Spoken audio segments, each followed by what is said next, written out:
A new wave of the Scott Fish Bowl is officially here. We jump in head first with an SFB 15 mock draft. All this and more. It's a brand new IBT podcast coming right at you.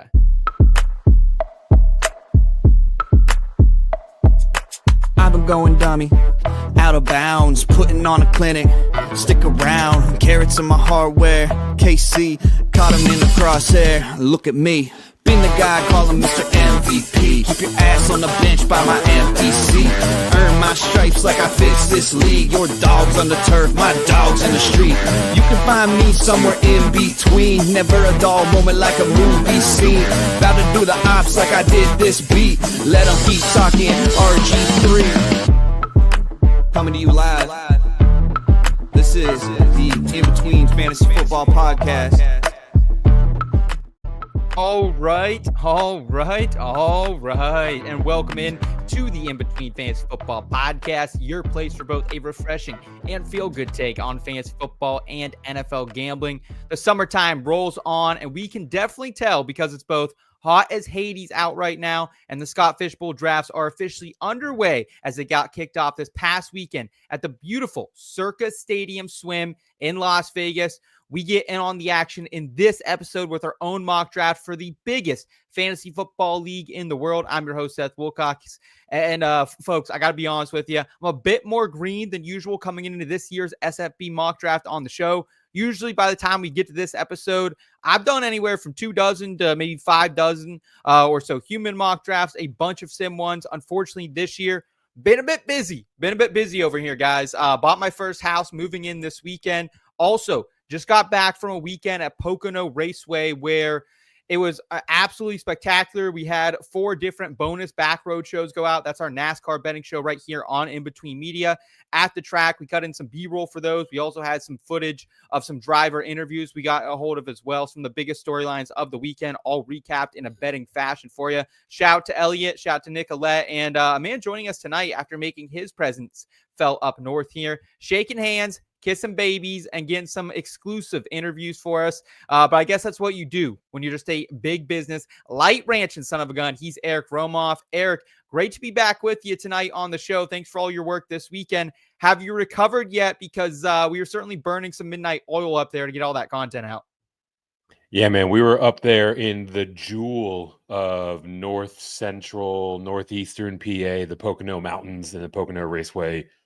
Phenomenal facilities, phenomenal environment. I think I am physically recovered, at least somewhat, but I don't know if I'll ever emotionally recover. I think I'm a certified gearhead now. I am very much so in these NASCAR streets. So might be making some guest appearances on the back road from time to time. But tonight, the task at hand is to shift gears back into these Scott Fish Bowl drafts. And there is no amount of preparation that is too much when it comes to these things. So I'm ready to dive in. Yeah, absolutely happy to be here with you. Also happy to be here with a man who I found out recently. Not only does he hate Tom Cruise, not only does he hate Tom Cruise movies, but he also now hates Nathan's famous hot dog eating contest held every July 4th, of course, in New York City. How un-American is he, despite the governor of his particular state taking shots at Pennsylvania, saying they are the birthplace of independence? He's Steve Lawson. Steve, how are you? And is there anything else I missed on the list of things you hate today? There's a lot of things you missed on the list of things I hate, but I am doing great today. I am so glad you guys are both gearheads. I will let you guys handle all sorts of race things. I do have to say, I think both of you should watch Motorheads on Amazon Prime. It is a drama series. It is ridiculous, but it is about street racing. It's like if Fast and the Furious didn't take itself, it took itself too seriously. No, and to back up my governor, they are correct. We are the birthplace of independence. The Revolutionary War started right here in good old Boston, Massachusetts. Y'all are not prepared for that conversation. We signed the documents in Pennsylvania, brother. We signed them here. That's just because that was just the most convenient place to convene. But always will be. We kicked it off. That's why you don't mess with Boston. We're down to throw down at any time. Fair. I can respect that. Also joining us in the back end is a Yinzer, a Ginger, and a former IUP Crimson Hawk, a guy who once again is gearing up for Picklesburg right down the road here. Behind the scenes producer Kyle Jim Scott. Jim, how's it going tonight, man? not to just melt into a Yeah. puddle. Yeah. It's still 95 degrees out right now, probably. And Steve, where's Independence Hall, buddy? You guys can name whatever you want. It's like you guys just slapped a bunch of words like independence on everything and did nothing to earn it. Y'all were just sitting in the back while we took care of business. Declaration of Independence. Ever heard of it? Benjamin Franklin. Ever heard of him? First Library, Philadelphia. Boston Revolution, Boston Tea Party, Bunker Hill, the Battle of Bunker Hill, Boston Brothers Massacre, sandwich. the Boston Massacre, the right. actual kickoff Valley of the Forge. revolution. We'll save the history lesson for another show. As noted on this show, one segment only tonight, front and center, SFB 15 mock draft. As always, before we get going, shout out to the IBT family who's tuning in tonight. Please give this video a thumbs up if you enjoy this type of content. Also, make sure you subscribe to the channel if you're new. If you want to be part of our story as we continue to grow, be sure to check out the website for some fantastic written content. And while you're there on the site, consider getting a ticket to Draft Night Out. That's our live fantasy football draft at the Fantasy Football Expo in Canton, Ohio this August. They're rolling off shelves like hotcakes. Just since I got back this weekend, we got over 60 confirmed orders over the weekend, Eric. So they are going fast. Whoa. This is going to be probably the year we sell out before the weekend. So probably not a lot of outdoor sales. So you want to get over there if you're coming to the expo, if you want to hang out with us and all our friends. We're going to be singing along some songs. We're going to be doing some giveaways. It's going to be a lot of fun. We'll have a shot wheel spinning as well. Looks like we got checking into the program today. Albert, good evening, IBT. Albert, what's up, brother? Good to see you. We got Sven in the chat saying, what's going on, Sven? Good to see you, Jenny. man. Saying Eric, the Joel of Southern Texas. Yeah, he gets it. Also asking how many Busch Lights we drank this weekend. Not enough, man, because we were grinding up until 4 a.m. You know what I mean? Like, certainly once it got past a certain hour and we left the track and went back to the Airbnb, like some Busch Lights were consumed. But I think in total, maybe I had 13, 14 beers this weekend. So certainly not enough for me, Eric. Yeah, I mean, this was a working weekend to put it plainly. Although I did show off some of my dad superpowers, which when it's time to drink, I'll make these beers disappear quick, and then I'll just coast for a while. That was a little bit more my speed. Yeah, I say to Eric Sunday night, I don't know what time it is. It's late. And I say, hey, you want another beer? He said, I just put down another one. And I said, oh, I only saw you have one. So Eric, a little speedy drink there. I appreciate that. Brian in the chat saying, what's good, all? What's good, Brian? And over from his Too Much Movie Night podcast, great channel. If you guys haven't checked it out yet, saying, no love here for Tom Cruise either. So thank you. I didn't know people. Wow. Okay, all right. Thank you. I get it. And we also got our guy Joffrey in the chat saying as well, get in on the Superflex DNO leagues, guys. Yeah, that one was popular this year. That was a popular offering. I wasn't sure how people would take that. We've always tried to offer pretty standard leagues so everyone can get on the action, but there are some Superflex heads out there. So glad to see you guys. Let's go ahead. Let's jump in though. We got to get to the matter at hand, a Scott Fish Bowl 15 mock draft coming your way in front and center. Sometimes taking that first step out the door is the hardest thing to do. Give it a chance, you'll be begging for more. Save the spot just for you. We're all somewhere in between. How about you come to the place where you have some fun? Ain't gotta worry about knowing not what it means. Keep you coming, give me another, cause the night is young. At least I so thought. This just in. Breaking news. Front and center.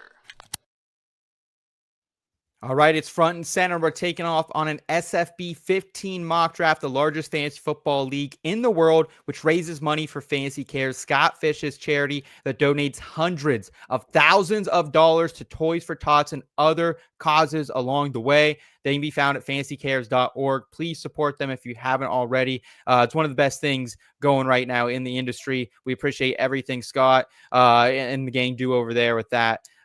Scoring and roster, we kind of touched on this on our last episode. I'll put a card up above once we get done here that links you back to that. But main takeaways here are really volumes king, quarterbacks not as heavily weighed in future years, Eric. Those are kind of the big two things I'm circling heading into this year. Anything you can add to this 11 starter, 11 bench starting lineup that we're going to be putting out there in a couple weeks? I mean, those are definitely the big notes to hit, right? Shout out to Scott and other charity leagues out there that are jumping on the Pros with Joe's bandwagon and making the roster entirely positionless. Positionless is more fun. It's certifiable. Mhm. But because of that, the strategy becomes kind of Yes. streamlined, right? You're really looking for the guy that has the highest projection, and that should very often be your choice. Whenever that's the case, we now head into a bit of a leveling situation, right? If I know that my opponents are going to be drafting this way, how do I change my strategy so that I can account for the way that they're going to approach it, and then they're going to counterpunch? So it definitely Mhm. brings a little bit more of a nuanced edge to what looks to be a more simplified scoring system on paper.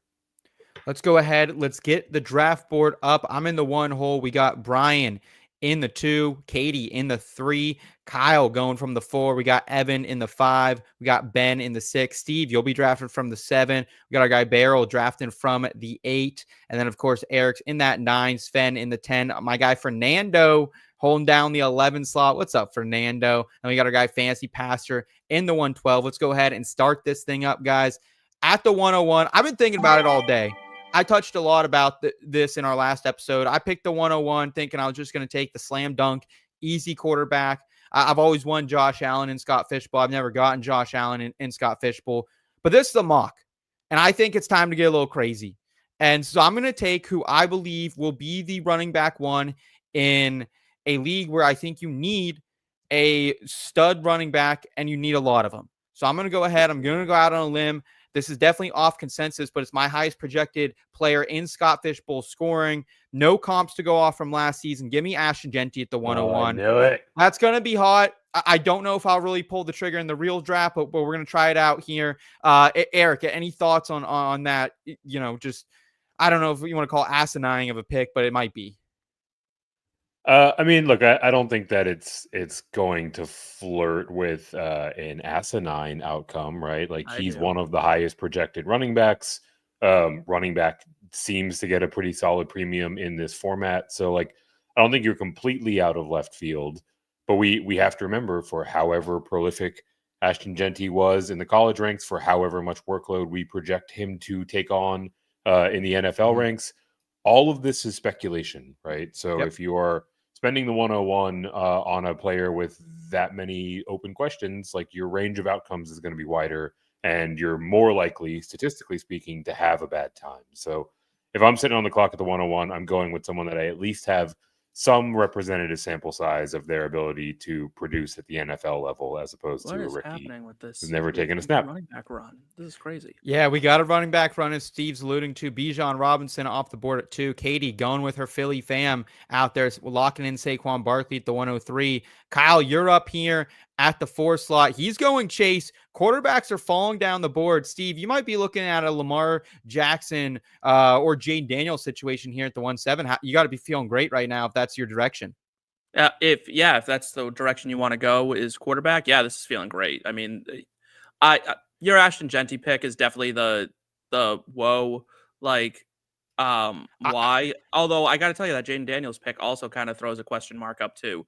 I will say I've seen Jaden Daniels getting overdrafted. I think he's great, but his dynasty value has very drastically impacted his redraft value lately, and I think, and I said this on our last show, this is the year to go heavy with your tight ends. If you can get one of those elite guys, get Brock Bowers at the 1-7 with those 3.5 points per reception. Yeah.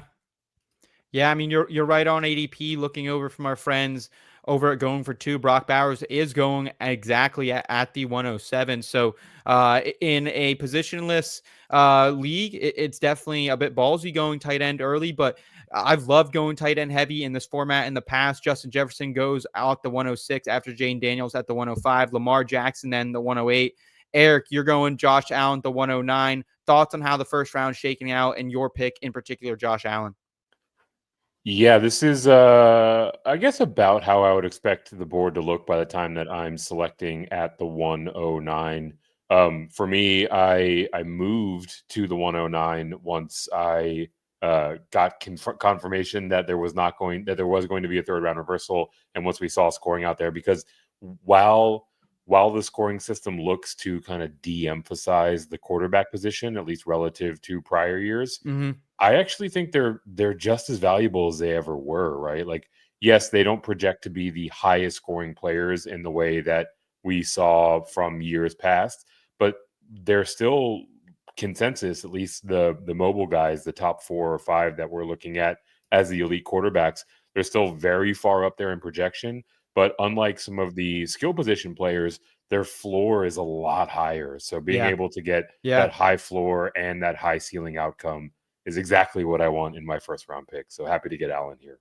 Yeah, Lamar Jackson averaged, he was the only player in SFB scoring to average from the quarterback position over 40 points per game. He did lead the entire league in points per game in this scoring format. So if you're looking for something similar this year, Lamar, Josh Allen, Jane Daniels, it all makes sense there. Rounding out the first round, Sven, Jahmyr Gibbs at the 110, Derrick Henry at the 111 from Ben. Nice pick there, Ben. CeeDee Lamb from our guy Fantasy Pastor. Praise him, baby. Devon Achane, 2-1. Christian McCaffrey at the 2-2. Malik Neighbors at the 203. So volume is key, and everyone knows that here. Going with some workhorse running backs right off the rip, and then a couple stud wide receivers in the mix. And Eric, you're going right back to the well, doing something you never do in our traditional redrafts, but you go with the onesies positions back to back here. Trey McBride at the 2-4 for you. Yeah, this is very atypical to a normal draft and to the normal approach that I usually advocate for. Sure. But Scott Fishbowl is not a normal format or circumstance, right? Name any other 4,000 person leagues that you're going to be participating in, and it's a pretty short list. And for me, I completely agree with Steve's sentiment about the added premium of the elite tight ends in this world. So I think that Trey McBride is really where the tier break lies overall. And I'm trying to beat 4,000 people, right? Yeah. Yes, you have to make it out of your cohort of 12, which is your division. But when we get to the playoff ranks, having guys that can outscore theoretically everybody else at their position in any given week will help you advance from one week to the next. So it is very much so a high risk strategy, and that's usually not the lane that I'm occupying when it comes to redraft or even keeper and dynasty. But when we're talking about a massive tournament like this, you have to be willing to take some swings. You certainly do, and we have some swings coming after you here too. Puka Nacua at the 2-5 to barrel, and then Steve, you got Amon-Ra St. Brown at the 2-6. You get your stud wide receiver to be paired with your elite tight end. Yeah, I actually wanted Trey McBride. I was gonna go tight end to start this out. I told you I am all in on, like, if that happens, I can tell you is what I would do in the tournament. I then wanted Puka, who went. So I went with the next best option, that is Amon-Ra St. Brown.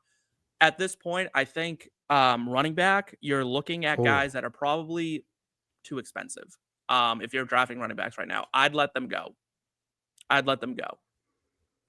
It's the issue with running backs is you're definitely flirting with injury, right? Like, it's a little bit riskier to go with running backs, but at the same time, the volume is so good, especially from one that's catching potential passes as well. Katie at the 210, and if I know anything about my fiance, I'd have to guess she's going to go with Philly here and potentially go with, she does not go Jalen Hurts. She goes Drake London, keeping me on my toes. News. Seth doesn't know anything about his fiance. Yeah, keep me on my toes. That 90-day fiance window is just tough. Yes, it is. Love the pick from Brian here. Jalen Hurts in the second, I think, is going to be a fantastic value as long as the tush push is still around. Even though his rushing volume is a little bit down compared to someone like Daniels and Lamar as far as an attempts perspective, I still think Jalen Hurts has a ton of upside in Scott Fishbowl. So I'm really liking the start there. Bijan Hurts for our guy Brian. Boys, I'm in a little bit of a pickle here. I would love to potentially ride with another running back, continue to stock up there, but I don't really like the tier break we're in at that position. I know I don't have another pick because we have this third round reversal coming up for a while. There are some still stud wide receivers. I'm going to pivot though. Give me Joe Burrow. And while he doesn't have the rushing upside, quarterbacks with passing volume will greatly benefit from Scott Fishbowl scoring this year as well. I think Joe Burrow continues to move the sticks with T. Higgins back intact. They grab a couple young pieces on that offensive line, hopefully improve that a little bit as well. And look, this defense is bad. Trey Hendrickson still not signed. The rookie, Shamar Stewart, also not signed right now either. So a lot of question marks in that defense. They lose DC, Lou Amarulo. So thinking there might be some volume there for Joe Burrow. Eric, what do you think of the Burrow pick after starting with a questionable 101? I get Burrow at the 212. I love that. Oh man, buddy. You don't like it? I like Joe Burrow in this format more than I like him in typical formats. But that was a pretty good reach. I feel Really? like that was a bit of a overreaction and overcorrection rather to having your guy Hurts scooped out from underneath you, right? Like really at that point, I feel like we should be not looking at quarterback until like probably Okay. the fourth or the fifth round, even at earliest. Because with this format in particular, you get such a boost, such a premium from the guys that are mobile. Yes, obviously Joe Burrow is prolific enough to put a top 5-ish performance out there. But a lot of things have to break his way. He has to have all the touchdown variance go his way. He has to, have this defense actually be as horrible as we're anticipating. We have to see the same type of pass to run split that we've seen in recent years, right? Like all of these are open questions. I think you might have been in your feels a little bit when you clicked the button because you were wishing that you were clicking Jalen Hurts. Yeah, no, I totally understand that. For me, still a guy last season in this scoring who only finished 20 whole points behind Josh Allen. That's a little under a point per game. So someone I think who can still give me the upside, but you are right. I am chasing a lot of things to go right here with Burrow. It is a bit of a risky pick. Moving forward here, some comments. Beryl saying he's at 7 in the actual Scott Fish Bowl. If he had Bowers come to the 107, he's going to be drooling. Sven saying, don't know his fiance. Welcome to marriage. Yes, sir. Yes, sir. Beryl also saying, are we getting an invite to the wedding, by the way? No, it's questionable. It depends. Depends what we were saying about Tom Cruise over the next couple episodes. See that, Eric? See how I put him right on the spot? I'm like, oh, I got him. I got him right where I want him. Man, I backed him into having me stand in the wedding when we were in the Poconos. So yeah. You got to put in that work if you want the invite. Yeah, absolutely. I just want the invite. I just want the invite so I can say no. Third round, Travis Hunter 301, Brian Thomas 302, Breece Hall at the 303. Eric, you go with your first running back at the 304, Jonathan Taylor over Josh Jacobs. Talk about that decision. Yeah, that's really where the decision was made. It was between those two. Those are the two guys that I think still have pretty elite volume that were left on the board. They project very similarly. For me, if nothing else, like don't listen to what people tell you and what coaches say. Watch what they do. And everything that the Green Bay Packers is doing is telling me that they want to be a pass-first offense yet again. Whereas you look at Jonathan Taylor, especially down the stretch run of last season, when he got back into full form. Like, if you wanted to win a best ball championship last year, you had to have Jonathan Taylor on your roster. 40 points, 27 points, 25 points to finish out the season. And with the uncertainty about Anthony Richardson or the prospects of Anthony Richardson not being available or losing his job, I think we see a lot of that workload that made Jonathan Taylor an elite option a few years ago and an elite option down the stretch last season. So all of that was just enough upside to put me over the top and click Taylor's name over Jacobs. After Josh Jacobs, it's Garrett Wilson to you, Steve. What do you like about the Jets wide receiver 1 coming into the season? There's no one else there to catch passes. And I mean, at some point, Justin Fields is going to throw the ball, and odds are he's going to look Garrett Wilson's way. I've been singing this guy's praises all year. This is essentially a culmination. Scott Fish Bowl is where you put your money where your mouth is, right? Like, you have your takes, you have your guys. It's time to lay it down in the biggest fantasy tournament of the year. I have said over and over and over again, I think Garrett Wilson could finish as the wide receiver 1 this year, and I wouldn't be that surprised. And looking at the situation, looking at the guys on the board, JSN question marks. T. Higgins is the number 2 on his team. AJ Brown is in a run-heavy offense, new offensive coordinator. I don't know what it really is going to look like. Another year, I don't know if Jalen Hurts takes a step forward as a passer or another step backward as a passer. We don't know. What I do know is Garrett Wilson has had the worst quarterbacking in the league since he's been in the league, and he's still produced pretty elite numbers. So giving him a competent quarterback in Justin Fields, who he played with and had extreme success with at Ohio State, enough so that they were both drafted in the high first round, I'm going to take the risk on that. Okay. Yeah, totally understand understand there. I think you took Garrett Wilson potentially in our last redraft mock as well. So high on Garrett Wilson. And I think he was actually one of your targets that we talked about last week in Scott Fishbowl. So you got your man AJ Brown off the board at the 307, JSN at the 308, T Higgins at the 39. Would have loved Higgins coming back to me, even though the volume kind of takes him down a little bit here in Scott Fishbowl, but Kyle's starting out, 2 Bengals wide receivers in the 3 first rounds. Chase Brown goes next, Kyron Williams next off the board as well. I was up at the 312. I already have Ashton on my team. I already have Joe Burrow on my team. I'd love an elite wide receiver, but boys, I don't really see one at this point. Kind of see a tier break. The next wide receivers up in ADP were guys like Marvin Harrison Jr., Rashee Rice, Tyreek Hill, Terry McLaurin, Mike Evans, Devontae. I'm good, like on just kind of waiting, seeing what comes back next time to me. It's going to be, a good 24 picks here, but I think a lot of people need to address quarterback still. Tight ends are out there. So I'm going to wait. I'm going to go Alvin Kamara at the 312. I talked about this. Player 3 overall last year in Scott Fishbowl, 15 scoring. If it was played last year, he's going to get a ton of volume this season as well. It's Chris Olave. It's him. It's Rashid Shaheed when he gets healthy. And it's not much else down there. Taysom Hill hurt, so he should get more goal line opportunities and rushing touchdowns. And Tyler Shuck is going to be chucking it down to this guy quite a bit. Kenneth Walker at the 4-1 to me as well. Just going with another running back who, when healthy, will get elite volume. He was a RB1. Here comes that quarterback run. Look at this. Yeah, here we go. This is going to be a mess. It's going to be a mess. RB1 overall, or RB1 top 12 running back in Scott Fishbowl, 15 scoring, Kenneth Walker when healthy. So taking the gamble there, I think the Seahawks will want to power things down a little bit less through the air without DK Metcalf, Tyler Lockett, and feed him. Marvin Harrison off the board at the 4-2 to Brian. Katie gets her first quarterback. Patrick Mahomes at the 4-3. Kyle going with his guy, Kyler Murray. Kyle, you've always drafted Kyler Murray, man. Going off the 4-4. George Kittle at the 4-5. That's a good place for Kittle. I think looking back, maybe I should have taken Kittle at the 4 turn. That's a great pick there to our guy, Evan. Ben, RJ Harvey at the 4-6. Rashee Rice at the 4-7 to you, Steve.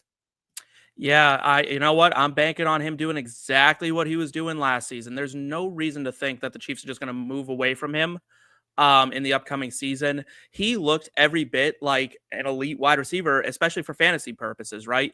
And when you look at Rashee Rice, he very much looks like prime Michael Thomas for the Saints. And Michael Thomas was not a victim of like someone else being good or anything like that. When Rashee Rice is on the field, he is the number 1 option in that Kansas City offense.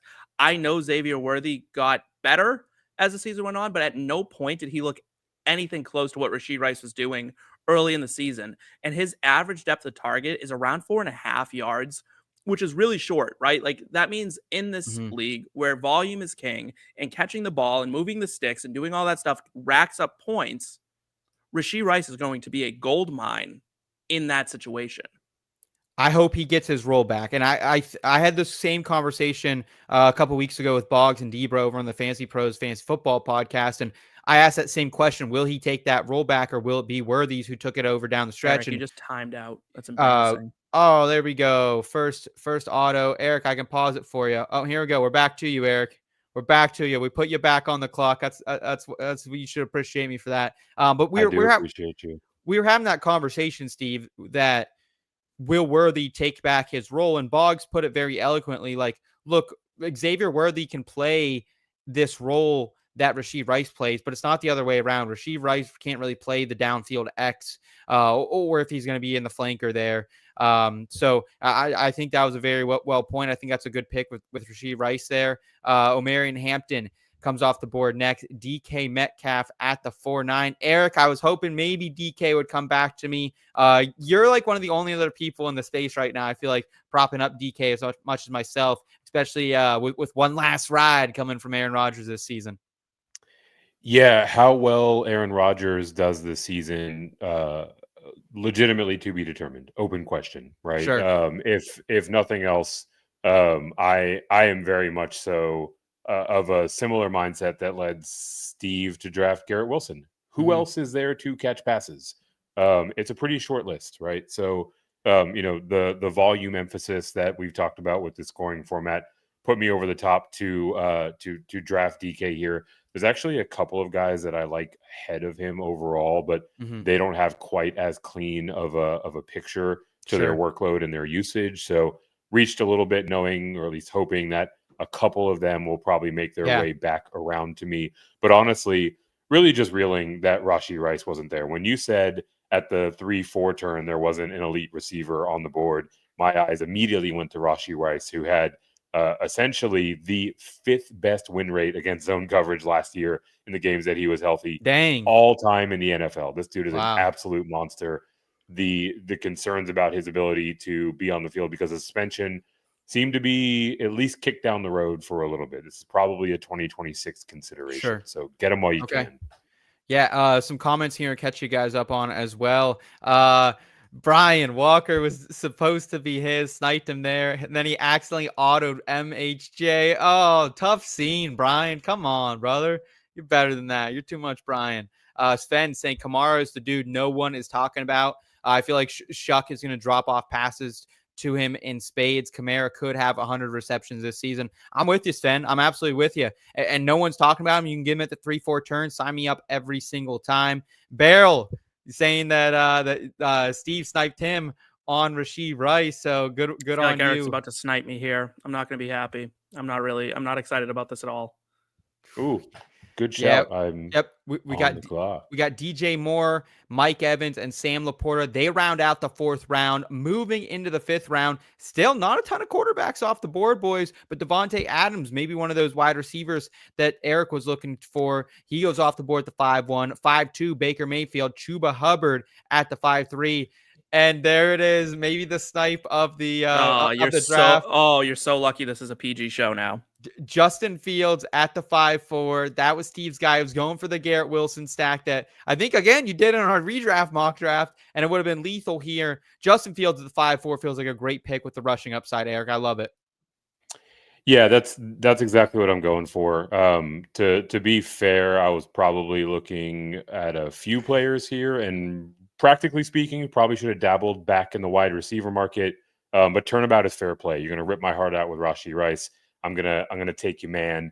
And so far in this draft, and probably from top to bottom in the draft, have maybe the 2 or the highest combination of ceiling across my starting quarterbacks, which should still be both in the top 5 to 15 in total scores in this format. Yeah. I'm there with you. I know you and I in Scott Fishbowl last year, we both took the shot on him in late rounds, and I was starting him every week. He was a starter in Pittsburgh, and he was a moneymaker. So appreciate that pick. Bo Nix off the board at the 5-5. And then Steve, you're still punting quarterback James Cook at the 5-6, man. You're not worried about that contract situation, and think he can at least, maybe not have 15 rushing touchdowns or whatever the number was last year, but still have double digits potentially. Oh yeah, absolutely. And so here's the thing that people tend to run from running backs who are in like a contract situation, right? I always run toward that because the team has zero incentive not to beat him to death. So what ends up happening is we see these guys get these massive workloads because the team's like, you're not coming back anyway. We'll beef you up. We'll beat you up. We'll get you all these carries, right? And they'll frame it as like, well, we're doing right by you because now you're going to go out and get a big contract because we're giving you all these numbers. But what they're doing is they're just like, it's just the Todd Gurley effect, right? Like they brought him in and they're like, here's a gazillion carries. We'll run you till your legs fall off. And then we'll move on to someone else. James Cook is in the last year of his contract. The Bills have no reason not to give him every carry, and he's proven he can handle it. So I'll take that. Yeah, I'm with you there. Drake May off the board, 5-7 to Ben. Ben, great pick. I was looking at Drake May potentially coming back in my QB2. Joe Mixon, 5-8. James Conner, 5-9. Zay Flowers at the 5-10. Aaron Jones at the 5-11. And boys, for punting wide receiver as long as I did, I feel absolutely fantastic to be doing what I'm about to do. At the 5-12, I am going to click the button on Tyreek Hill. Look, I get the age concerns. I get, I've been the one who's talked about maybe the Dolphins completely melt down if Tua gets hurt once again. Maybe they blow this thing up. Mike McDaniel's out of a job by Christmas time. However, Tyreek Hill is still lethal with the ball in his hands. I think they're going to see that they made some mistakes not getting him more involved last season. I think he'll get more healthy this season as well. So I feel great getting Hill at the 512 in Scott Fishbowl 15 format. And I got a couple people I'm picking from, but I'm going to take Terry McLaurin, wide receiver 1 for the Commanders. Again, I wish he had a little bit more volume. I'm kind of going with some of the bigger play guys, and I think that's probably why they're here at the 5-6 turn in Scott Fishbowl scoring. But Terry McLaurin still absolutely ate last season. Had a career year really all across the board, man. It was fantastic. Wide receiver 7 in points per game, over 117 targets, good 1,000 yards as well, and of course, career high 13 touchdowns. So I think it'll probably regress. Can I interject for a second Yeah. and tell you why I think Tyreek Hill actually is a great pick there, and for a reason a lot of people don't expect? Yeah. The Yeah, Dolphins please. have addressed what might be their biggest weakness this offseason. They went out and got a backup quarterback who can play competently, and they got Zach Wilson. Now, I have been on the record on this show in saying I think we had a hot take segment, and this was my hot take. I believe Zach Wilson is actually a better fit for Mike McDaniel's scheme than Tua Tagovailoa is. Ooh.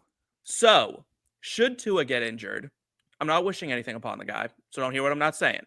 But should he get injured, I don't think they blow this up. I think we'll see this offense become more explosive if Zach Wilson gets the start. Well, if there's one thing we know about Zach Wilson, if that were to unfortunately happen, we know he likes to target the crap out of his main guys. I mean, Breece Hall and Garrett Wilson in his last season there with the Jets did absolutely eat. But either way, I mean, Tyreek Hill's a guy who can easily go for 1,000. I mean, he was close to 2,000 a couple of years ago, still on the downside of his career. But I don't think there's, a good 12 picks between him and Devontae Adams at this point. So a couple more picks catch you up on here. In the 6th round, it's Devonta Smith going to Brian at the 6-2. Katie goes with TJ Hawkinson. She's a big Hawkins fan at the 6-3. Kyle with the Joker, David Njoku at the 6-4. Then we got Travion Henderson at the 6-5. Tedero McMillan going to Ben. I considered McMillan as well if Hill or McLaurin weren't there. Jalen Waddle to you, Steve, at the 6-7. Same analysis for you, I imagine, on Waddle as you do Hill. Similar. I do think he's going to see a lot more targets this season. I think there's only so many ways you can look at this offense. And if Tyreek Hill does take that step back, it's just logical to expect Jalen Waddle to take a step forward, right? Like, the reason why we saw Jalen Waddle fall is because Tyreek Hill came into the picture. This is a guy who, as a rookie, had 110 catches or something crazy like that. It's not like he can't do it. We've seen him do it before, and he didn't forget how to play the game. He's still stupid fast, fits the mold of that X receiver they want in Miami. It's just right now he's had to play second fiddle to Tyreek.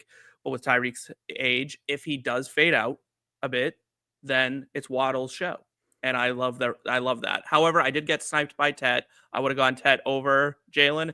And I was hoping Evan Ingram would fall to me in the next round. So I really am not feeling this round at all. Yeah, Evan Ingram goes at the 6-8. And then, Eric, you go with Quinshon Judkins at the 6-9, someone you frequented, targeted here in our mock draft so far this offseason.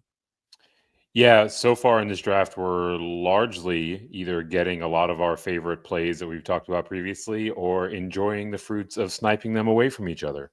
So I won't belabor any of my previous points from Quinshon Judkins, but again, one of the short list of guys that steps into the league, and while he wasn't asked to do a bunch of pass catching as a Buckeye, very much so has that skill set in his locker and will likely walk into the vast majority of the workload in Cleveland from day one. So, that type of opportunity share is very hard to come by generally, and it is further boosted by this scoring format. So when we talk about how much of a premium running backs have because of the scoring, that is an accurate point, but there's a short list of guys that are available in the middle to later rounds that actually project to have a good amount of opportunity share, and I think Quinshon Judkins is definitively one of them.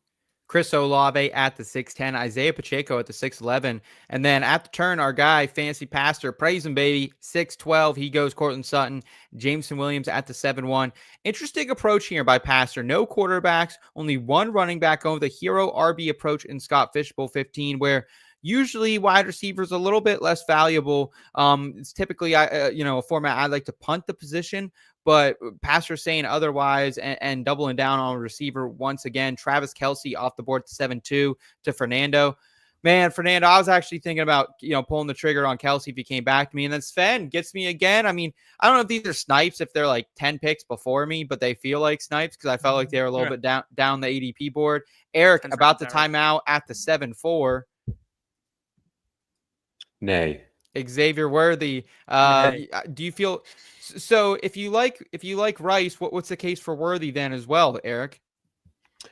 Yeah, I mean, I think we saw Xavier Worthy develop into a nice NFL receiver last year when when Rice was off the field and he was asked to do a lot more. And a lot of things that they were asking him to do were areas that were either points of weakness or points of uncertainty about how his game would translate to the NFL level. So while I don't think he will be, the etched in stone wide receiver one on his own team, I do think that he has a skill set that no longer has that many question marks around it and can be utilized by one of the best schematic play callers in Andy Reid and one of the livest arms in the NFL in Patrick Mahomes. Fair enough. Chris Godwin off the board 7-5 to Barrow. I like that pick a lot. And then Steve, you finally take your first quarterback. You're anchoring it down with Justin Fields. Love the talent. Don't love a Greg Roman offense though. Yeah, well, it's Justin Herbert, but yes, Oh, sorry, apologies.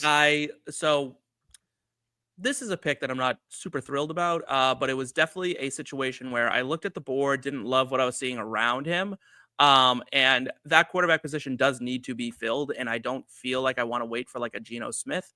So Justin Herbert is a sneaky good runner as well. It's something that people sleep on a lot in his game, and early in the season, he had like a sprained ankle that really limited his running for a few weeks. And when this guy's healthy, he does put up numbers, and that we've seen the Chargers invest in the passing game this offseason. They used a second-round pick on a wide receiver.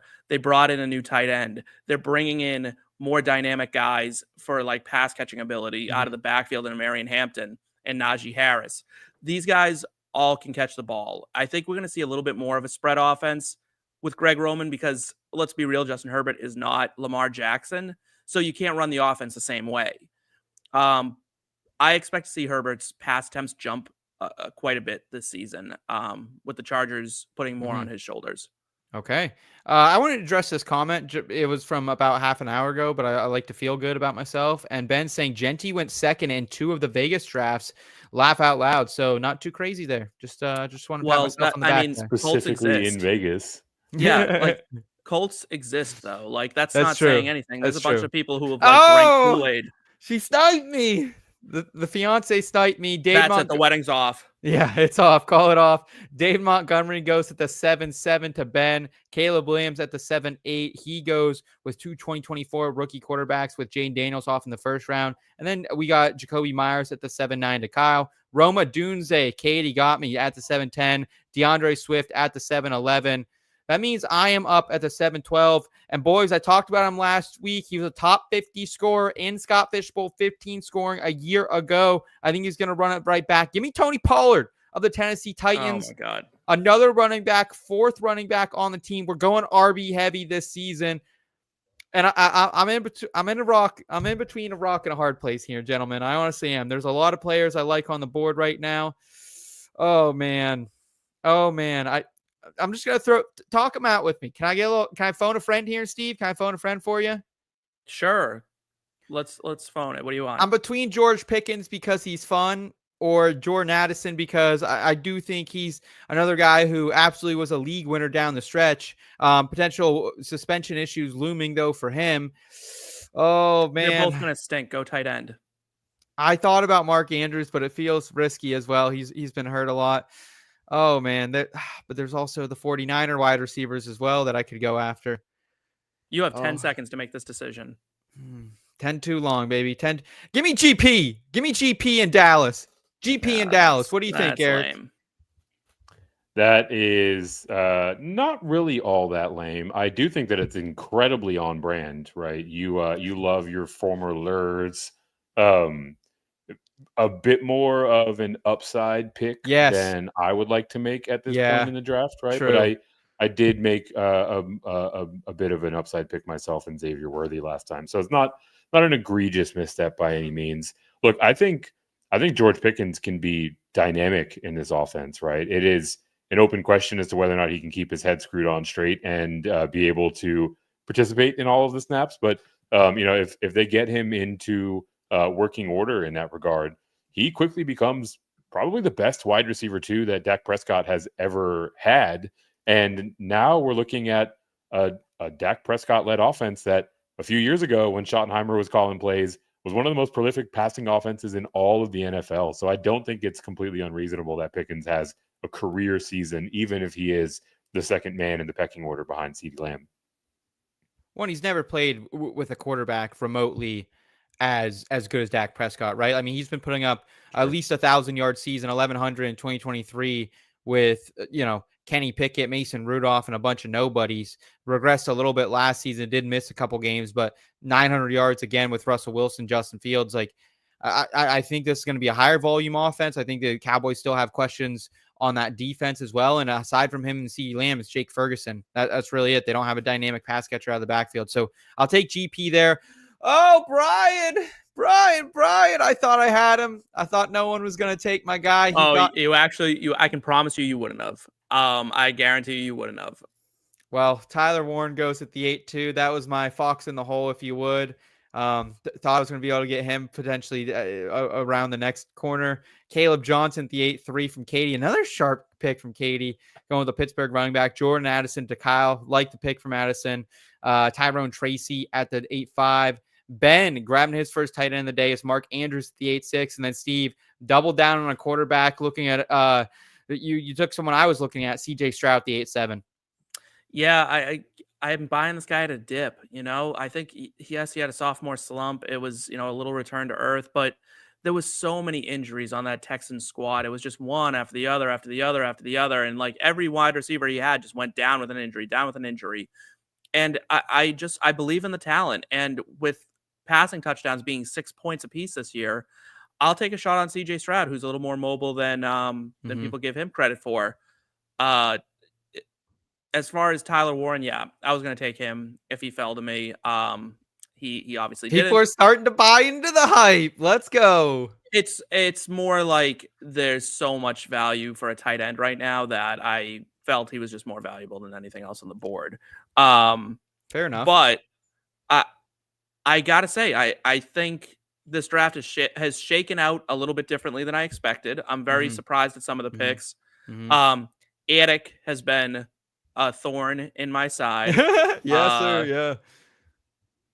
Yeah, it's okay. Eric. Now I can't say your name. Did you see 28 Years Later, Eric? I have not yet. No. I can't say your name without He's thinking. at the track all weekend. Didn't that just come out this weekend? I was working. I would have made time. After CJ Stroud's Brian Robinson Jr. to round out the 8th round at the 8-8, Jerry Jeudy at the 8-9, to Eric, Jared Goff at the 8-10, Stephon Diggs at the 8-11, Dak Prescott there he goes. There he goes again at the 8-12. Eric, did you know it's like written about the guys, like he wrote it for like his brother's girlfriend or something, like as like a gift to his brother or something? I don't know. It was weird. There's a weird story. I didn't know that, but that is incredibly heartwarming. Is that true, or is that newfound appreciation? Yeah, this sounds like it might be made up. Is it true, or is it an in the air tonight situation where this wild rumor has now persisted and Kyle, can you do some back end research between your picks here and let us know what the internet, what Google AI is telling us? Let's figure that out pronto. A couple more comments here. Okay. Let's see. We got Sven saying only 2 teams with no quarterback now, and we just had Fantasy Passer take one. And we got Matt Henry checking in. Good evening, fellas. Everyone smash that like. Thank you, Matt. We appreciate you, man. Hoping you're having a great Tuesday evening here with us on the IBT podcast. As Matt reminded everyone, please give this video a thumbs up if you enjoy this type of content.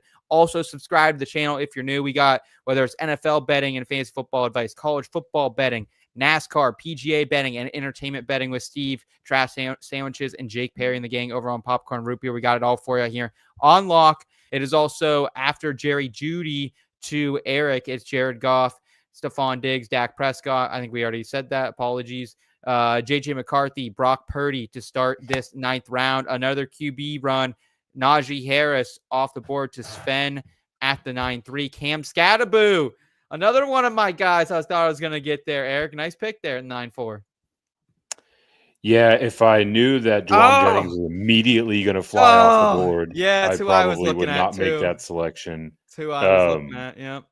But I do feel like from an overarching standpoint, I am doing a poor job of leaning into the benefit that running backs have in this scoring format. So that was a tiebreaker for me, even though you don't have to necessarily start one by roster constriction specifically. Yeah. Cam Scattaboo is far from a perfect prospect, but I think he's got the type of tough nose ability to run between the tackles and to shed tacklers and weak arm tackles at the NFL level to get an early down workload. And he's not the cleanest pass protector, but he's a willing pass protector. And I think that will help him take the field a little bit earlier than some of the rookies that are in kind of questionable circumstances heading in. Yeah, totally get it. My heart was ripped out with that pick, and then the Jennings pick. I mean, Q just destroyed with those 2 picks, and then to make it worse, Travis Etienne, who I would have taken in the 9th round here. I think it's just a great value for a guy who at one point was considered an elite pass catching running back. At one point was scoring double-digit rushing touchdowns in a season. Jaylen Warren off the board to Ben at the 9-7. Really like Warren as well at this value, especially a guy Aaron Rodgers told us that likely going to get the first crack here at it. He was excited to play with him. Khalil Shakir, another volume threat that I really needed with going with a lot of upside plays down the field, guys. At the 9-8, Jonnu Smith at the 9-9. Tight ends continuing to dry up. Jonnu Smith, Jaden Reed at the 9-10. Guys, I'm not liking it. Not liking how this board fell here. These 9-10 rounds are very important, and not doing the best. Not doing the best here, boys. Let's see what Brian makes here at the 9-11. Danny Dimes, Daniel Jones.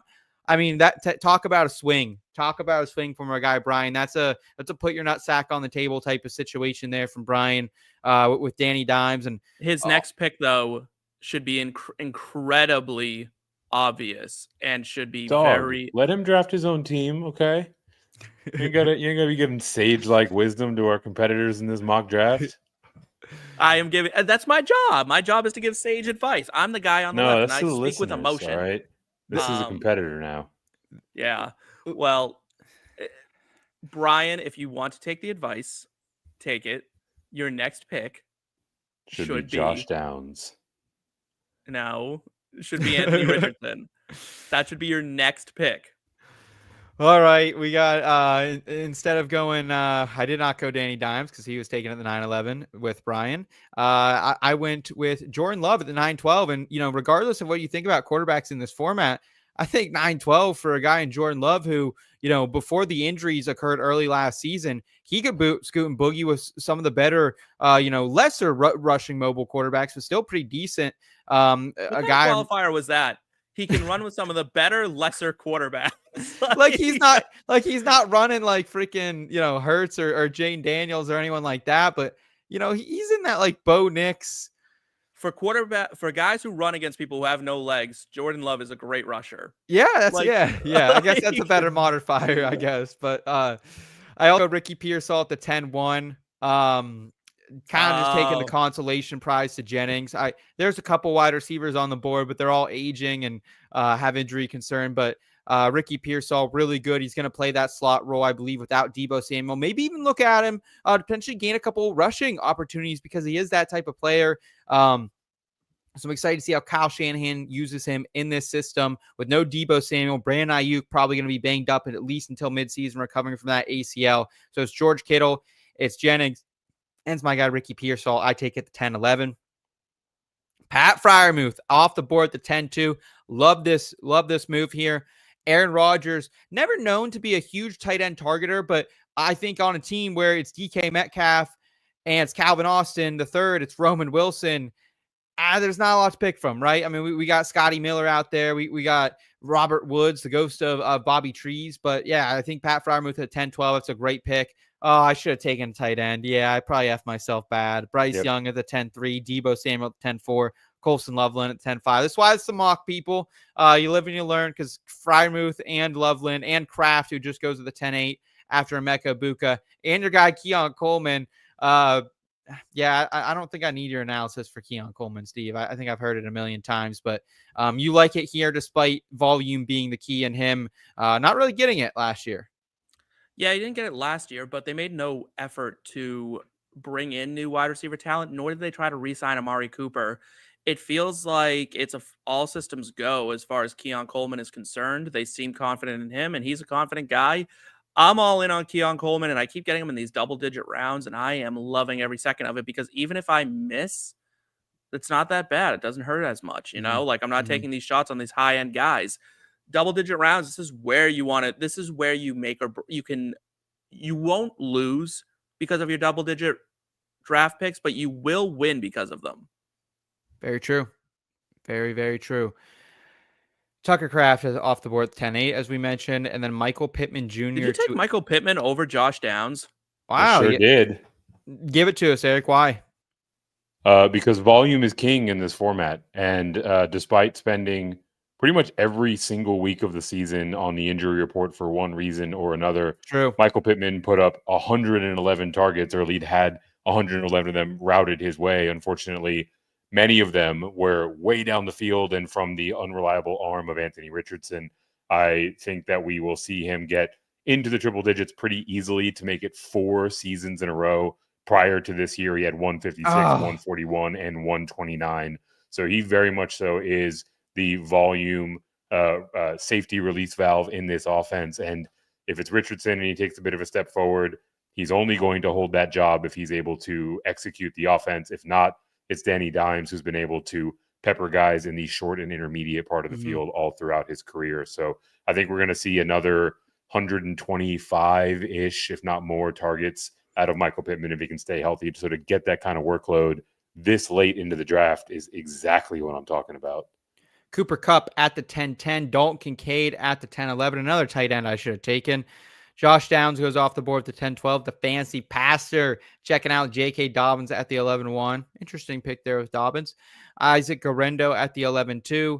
And then Sven back up with Matthew Stafford at the 11-3. Going with the, not exciting quarterbacks, I would say, Sven. Not going to make anyone go 6 to midnight or anything, but, very solid. And Eric, you're back on the board. Round us out with your 11th and final pick of our SFB 15 mock draft here on the IBT podcast. What do you got? I kind of don't want to because everyone sort of feels the same. I'll go with Matthew Golden. Oh, thank God. Rumor Christian Kirk might be coming back. He's apparently running routes already. Christian Kirk might be coming back where? To the Packers this season. Coming back. He was never there. Is he getting traded? Oh my! I'm sorry. You're talking about Christian Watson. Yeah, I'm sorry, Christian folks. Watson. Yeah, he may or may not be there. Right. This is another tick in the column for believe what teams do, not what they say. The Green Bay Packers have clearly been looking for an answer to fill in as their premier or wide receiver one, and they went out and spent the requisite draft capital to bring in Matthew Golden, who obviously exploded down the line on his 40-yard dash and put up a pretty impressive combine performance as well as career at the University of Texas. So sitting here in the 11th round, a guy that at least was drafted to be the wide receiver one on a team that has been trying to answer that question for a long time. Feels good to me. To be fair, and to set up a perfect segue to my guy Steve, I was hovering between him and Kyle Pitts, who is the primo option if you're going to punt on your tight ends, or at least tight end 2 in Steve's case. So what am I missing in my Pitts analysis there, Steve? The fact that I still believe in Kyle Pitts. Like I feel like he's like the Joe Hendry. He's the Joe Hendry of like the NFL. Say his name and he appears, and I need to believe in Kyle Pitts. The athleticism is off the charts. And if Michael Penix is half of the quarterback that he's been hyped up to be this offseason, I can't imagine Kyle Pitts won't benefit from that. And when you're getting 3.5 points per reception for a tight end, yeah, it just makes sense that Kyle Pitts is the pick. I thought for sure you were going that direction. We are usually in lockstep. I knew you were down. You only had one tight end. We both agree that tight end is really valuable. I was shocked at Matthew Golden. Mm-hmm. Yeah, really cool to see the Kyle Pitts pick there. I wasn't wanting him or anything, but appreciate that one. Javonte Williams in between them at the 11-5. Cam Ward off the board at the 11-7. Brandon Ayuk at the 11-8. Tyler Shuck at the 11-9. Zach Charbonnet, Ramondre Stevenson. I round us out with Dallas Goedert. I mean, another tight end that doesn't make you feel good, downstairs or anything, but still a guy who was moving the needle and was getting plenty of work in this offense late last season when they took a Super Bowl run and got that Lombardi trophy. So excited to see how the new offensive coordinator will deploy Goddard. Maybe there's some more passing volume because, again, the Eagles were record high rushing volume last season. I think that evens out a little bit here with some younger parts on defense and a season where Saquon Barkley's coming off a massive 500 total touches on the entire season. Guys, thank you so much for everyone who was drafting with us. We'll quickly run through our teams and we'll get out of here. I started the 1-1. I made the potential controversial pick with Ashton Jeanty. Then I went Joe Burrow at the 2-12, Alvin Kamara in the 3rd round, Kenneth Walker. Waited all the way till the 5th round to draft a receiver. Got Tyreek Hill, Terry McLaurin. Then grabbed my RB4, Tony Pollard, George Pickens, Jordan Love, Ricky Pearsall, and Dallas Goedert. I like my team. I think I took too many shots at high upside wide receivers that are less volume guys these days, like Hill, like McLaurin, like Pickens.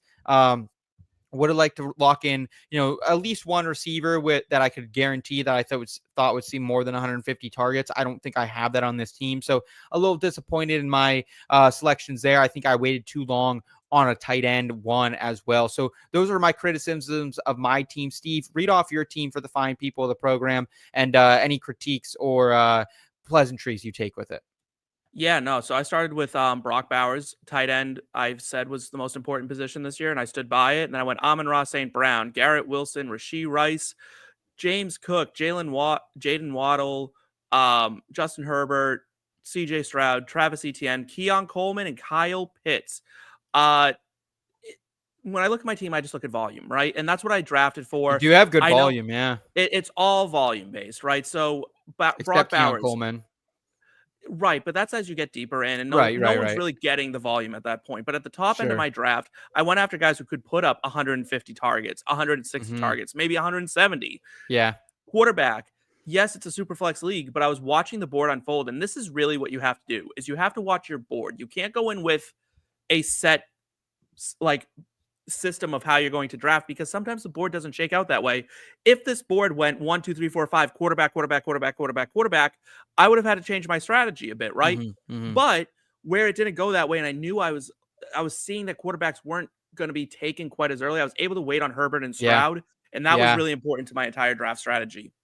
I like that approach a lot. It's crazy that we're at a point that the scoring in Scott Fishbowl is so different that you can get guys like Justin Herbert and CJ Stroud in the 6th, 7th, 8th round. Even Stroud last season in a lot of places going in the 1st, 2nd round of SFB. So wild to see how much Scott's shifts in the scoring formats can change things.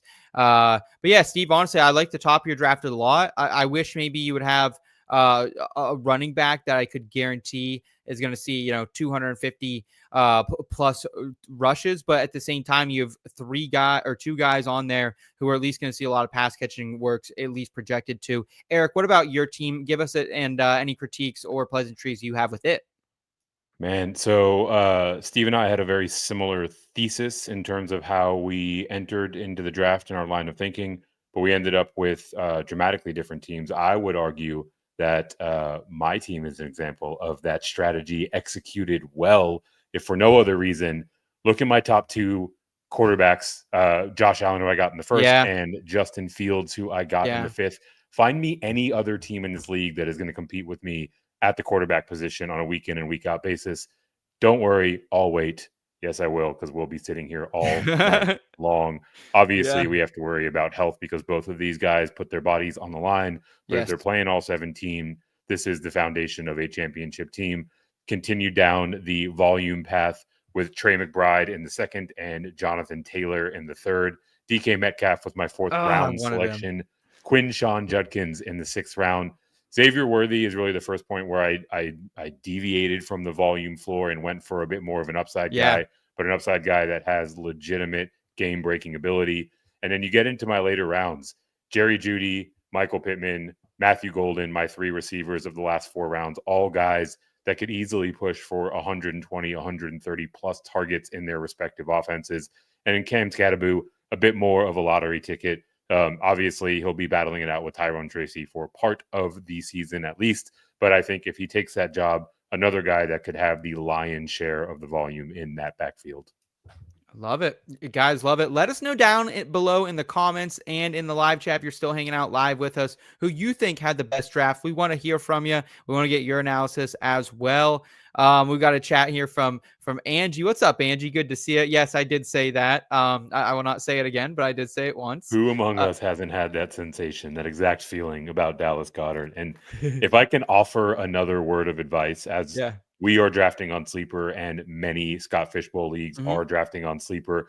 I don't know if anybody watching was paying attention to the queue down there, but because it is entirely positionless, you cannot sort by running back. You cannot sort by position at all. And it can be a bit chaotic to figure out who the next guy is, try to project when a guy may be there or not. So if nothing else, go out and find yourself a source of trusted projections that you put a lot of value in. Shout out to my guy Wyatt B over on Twitter. He is a phenomenal resource wherever it may be. Find that list and make sure that you are working off of that list, because if you're trying to work off the queue, you're going to be in that scramble drill all draft long. Yeah, Wyatt Bartoloni, also a really good chef is what I hear as well. So a man of many talents. World class. And a good friend to all 3 of us. Yeah, fantastic. And there will be a slight advantage, Barrels pointing out too. If drafting on MFL, I believe you get graded by the target instead of the reception bonus is a little bit different. So make sure you guys are keeping up with the Scott Fishbowl scoring. Make sure you guys are getting into some mocks. If you have any questions, you can find us on Twitter. Eric's at FantasyNav. Steve is at Steve_Lawson93. I'm at _Seth_FF. You can find the program, everything we're doing over there at IBT_media. Definitely got a little traction over there over the weekend. So that was cool to see. And that's for Dale. Yeah, do it for Dale. Shout out Dale Jr. for the retweet there. That kind of made everyone this night. I think we all lost it a little bit with that, but that was definitely cool. Make sure you're checking out other content here on the IBT YouTube channel as well. If you rode along with us this long, give this video a thumbs up. We've got NFL fantasy football and betting content, college football betting content, NASCAR betting content. We are live at the track all weekend. We have 4 new episodes of The Back Road up there for you to take in some interviews, take in some B-roll, all the fun. Got to do a couple trivia questions with some fans for some Busch Lights. That was a fun little short we put out there on the channel. So a little bit of everything up there in the Great Mountains of Pennsylvania. Make sure you're checking out the rest of the channel. We got PGA betting, entertainment betting as well, all to help you cash more and to enjoy the ride along the way. That's it for us, guys. Take care. For Eric Romoff and Steve Lawson, I'm Seth Wilcock. Thanks for watching, and keep it in between until next time, y'all.